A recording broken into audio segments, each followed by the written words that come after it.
Bé.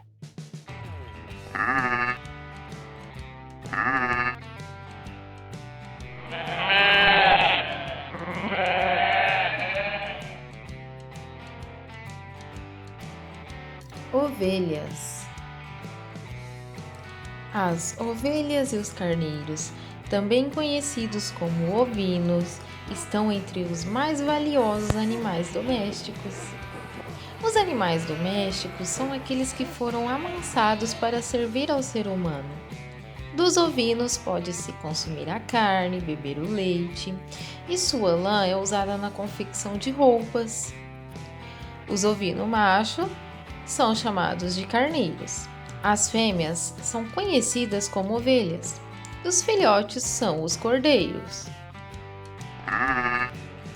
Eles são parentes próximos dos caprinos, que são os bodes, e das cabras.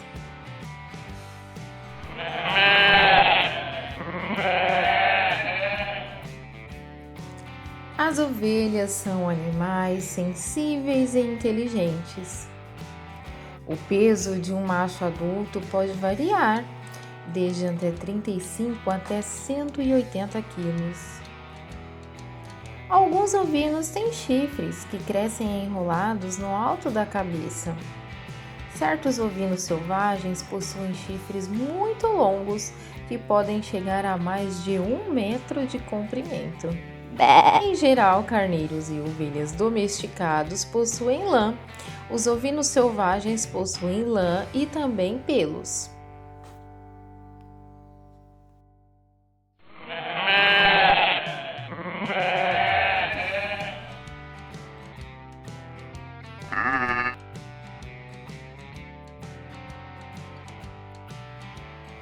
Os ovinos são criados por causa da carne, do leite e da lã.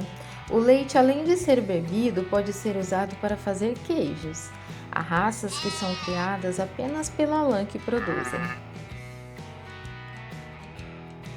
Os ovinos comem gramíneas e vegetais. Eles geralmente pastam em grandes grupos ou rebanhos. Você sabia que as ovelhas sabem se automedicar quando estão doentes? Elas comem plantas específicas para serem curadas.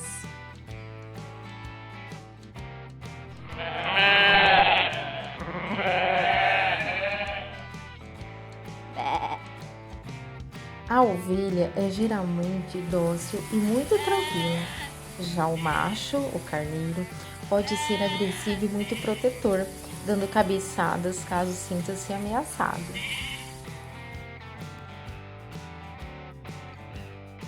Muito obrigada por ficar até aqui. Se você gostou do vídeo, deixe seu joinha, se inscreva em nosso canal, compartilhe e até o próximo vídeo.